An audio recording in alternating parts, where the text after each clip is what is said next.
Hello, this is Tim. Since the last time I was here, I've been practicing a little bit. A couple days ago I was making my letters, my A, E, I, O, U. I decided to go with the vowels to start out with. And took me about, I think it was 22 minutes or so to do this page. And so I wasn't going very fast. I was kind of going slow and trying to control my movements. But obviously I wasn't doing a great job. Yesterday when I practiced, I decided to speed things up a little bit. I thought maybe my letters would smooth out going a little bit faster, but they really didn't. My letters still don't look that great. And I'm thinking part of the reason is, I don't know, maybe I've just got shaky hands, but I'm just not used to creating the shapes that it takes to make letters. And so straight lines, curved lines, right curve, left curve. And so that is where this practice book comes in. This is the first book in the Spencerian System of Practical Penmanship. And so before I even started doing my vowels or anything, I was going through and I worked on my straight lines. And I think I probably need to go back and do that again. And then I started on my right curve line and left curve line. But I decided to hold off and wait until I got an oblique pen holder. And actually I should mention the vowels that I was doing. I got this pen holder on Saturday. Amazon said it would come on Monday, and it's Monday today, but it showed up in the mail on Saturday. So I've been playing around with it since then. This is an oblique pen holder. This is a dip pen, so it's a little bit different than the fountain pen that I was using when I was drawing these. The pen is at the actual tip of the pen, the nib, is at an angle, and so the angle, I don't know if that's the 52-degree angle that the Spencerian system uses or not, but the pen is at an angle. It's a little bit different to write with, and so that may have been part of the reason that I was having trouble with my letters as well, as I was using a dip pen for the first time, and I was using an oblique pen holder. But I figure as long as I'm learning now, I might as well learn with this dip pen and the oblique holder. And so today I'm just going to go through and continue these lines. This is a right curve and a left curve line, and I'm doing 20 minutes of practice a day. And so here we go. I'm using Parker Quink, I think that's how you say it, ink. And I've heard that this is originally an ink that I bought for my fountain pens, but I've heard it works decently well for dip pens as well. And so I've been using it for the last couple days. It's been working well on here. I've already cleaned my nib. When you first get a nib, they are coated, and I'm using the Zebra G nib. So I bought, what is this? I think a package of 10 of these. I got it on Amazon. I think it was like 12 bucks or so for 10 of them. And when you first get them, they are coated, and so there's a few different ways to clean that. You can find videos on YouTube on how to clean that. I went with the burning method, and so once you put it in the oblique holder here, you just take a flame, burn the tip for a few seconds on this side, flip it around, burn it on the other side, and that should burn all of the coating that comes from the factory off. And that's just to protect the nib from rust and other things before it actually gets to the end user. And so this is the ink. I'm just going to start out by dipping down in there, and now I've dipped my pen. Now let's see what I can do for, this is a right curved line, and I've got to rest my hand. I'm resting on these two fingers here. I'm trying not to lock my my arm down, and trying to keep some movement in my elbow, and really rotate from the shoulder. So. And let's see if I can actually make a line. There it is. And so again, I'm not used to using this holder at all, and I might be holding wrong. I know I've heard that you're supposed to hold so that the index finger pushes down, is able to push down, the middle finger is able to push up, and the thumb is really to hold the holder in place. And so let me make a few more lines here. And actually, let me set a timer. It's 8:30 right now, so that means I've got 20 minutes to practice. And so I'll go until 8:50, and I might speed up the video. So here we go with a left curved line. And I'm really not doing a good job at holding my pen. And you can already see these lines are a lot worse than my lines were with the standard straight nib on a fountain pen. So I'm still getting used to using this oblique holder. But I do think as long as I'm just starting out and practicing, I might as well practice on this, because this seems to be what a lot of decent penmen use. Excuse me as I focus on the letters that I'm making here. I've got the option to either use my fingers to make the letters or use my arm.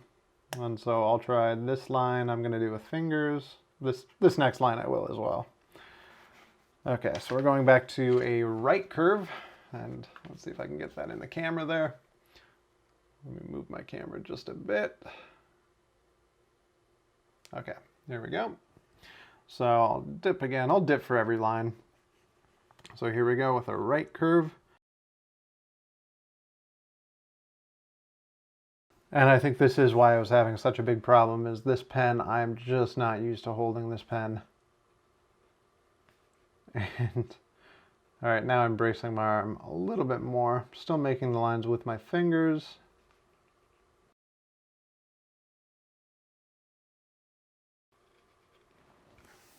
All right, there's that line. Now this time, I am going to try and move my whole arm. And so, here we go. Now this is arm movement rather than finger movement.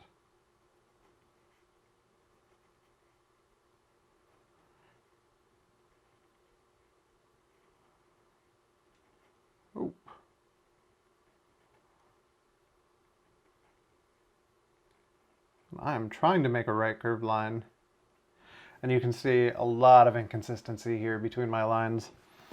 This is what I was finding when I was making my vowels the other day as well. And I do have my my arm planted here. Just trying to smooth out my lines a little bit. I'm going to start out and try doing the whole arm movement again, as I use my fingers to create the lines. Oh.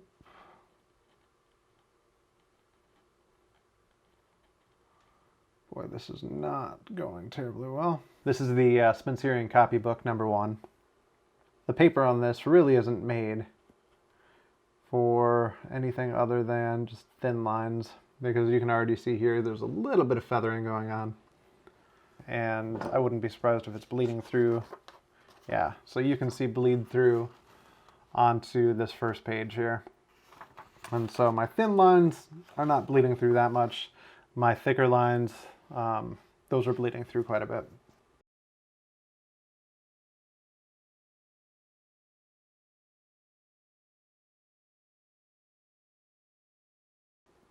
And you can see the lines up here. I'm maybe making it more than it should be, but I'm curving up to the right.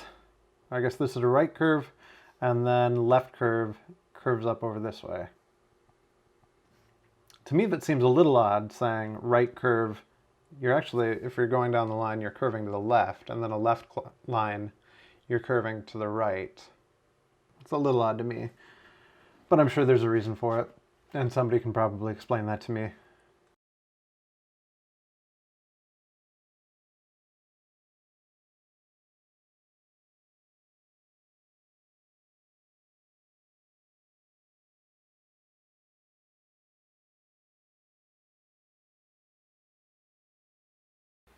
All right, let me try a fountain pen. Let's see what we've got here. This is the Ahab. Here I am with a fountain pen.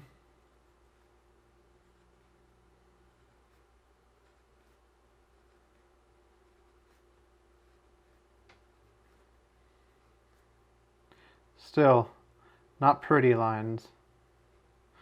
And I am finding that I'm anchoring my whole arm down. So let me try and lift up on this one. So now my arm is not anchored.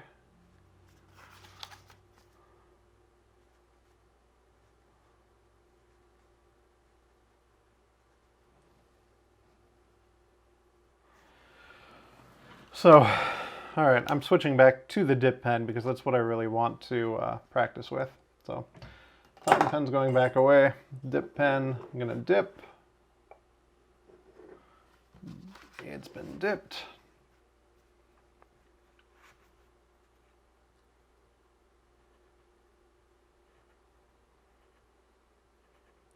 Trying to go a little bit quicker this time.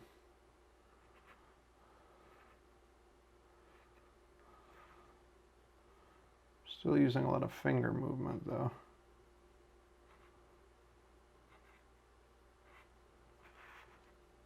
Going quicker. I'm not staying inside the boxes though. Guess I haven't shown off this pen much at all here, so I'll just take a couple of practice sheets, and you can get a fairly thin line here. This isn't the thinnest nib ever. This is the Zebra G, which apparently is similar to the Comic G that I've never used, but you can get a nice thick line as well.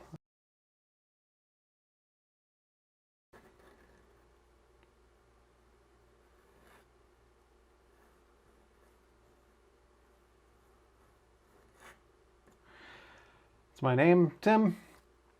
Although I remember in grade school writing my name this way with kind of a capital stem, and people thought my name was Jim.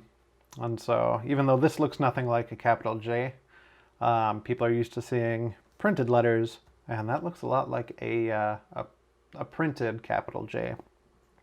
My brother's name is Jeff, and so let me...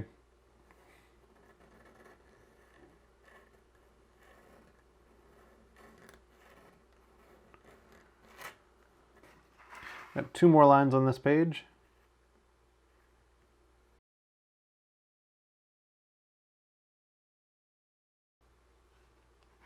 Now I have heard, as far as holding the pen, there was another YouTube video. That's where I get most of my information, is YouTube. Someone was saying it's a lot easier to control the pen holding it with the pen resting up on this part of the finger rather than down in here. And I've always been used to holding my pen down like this, so maybe I should try more holding the pen up in this knuckle. So I'm going to do that in this last line here. Just trying to, when I'm dipping here, I'm trying to fill this eyelet with ink, and so that's kind of my goal when I dip. But not get ink into the barrel here, or whatever you call this. And so here we go. I'll practice again. Oop.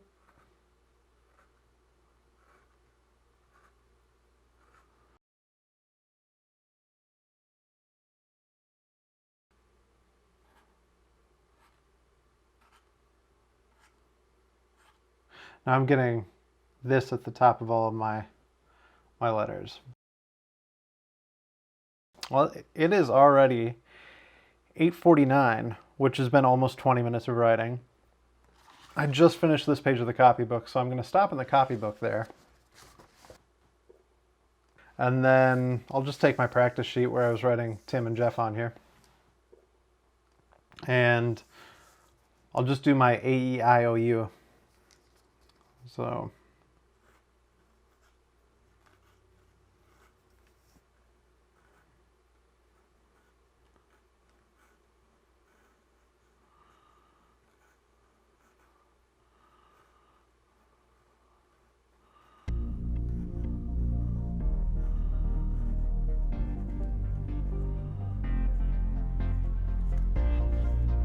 A-E-I-O-U.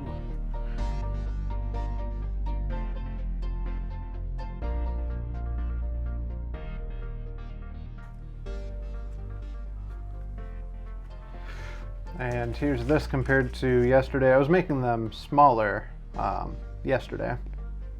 And so I was doing about half size letters. Okay, we'll do half size letters. A, U,